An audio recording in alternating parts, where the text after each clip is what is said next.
বেগম খালেদা জিয়ার চিকিৎসায় চীনা বিশেষজ্ঞদের মূল দল আসবে রাতে। যুক্তরাজ্য থেকে মেডিকেল টিম আসবে আগামীকাল।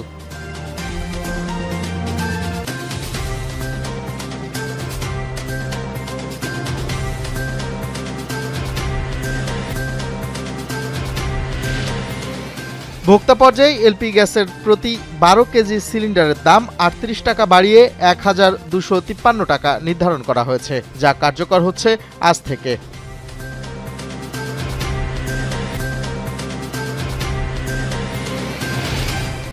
দেশে একদিনে ডেঙ্গু আক্রান্ত হয়ে আরও 2 জনের মৃত্যু হয়েছে। হাসপাতালে ভর্তি হয়েছেন 565 জন।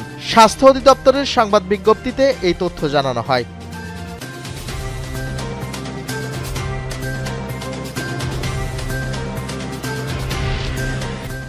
ভয়াবহ বন্যায় ইন্দোনেশিয়ায় মৃতের সংখ্যা 631 জনে দাঁড়িয়েছে।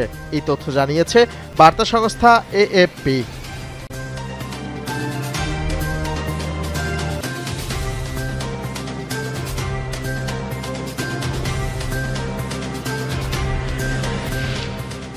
চট্টগ্রামে তৃতীয় টি-20তে আয়ারল্যান্ডকে 8 উইকেটে হারিয়েছে বাংলাদেশ।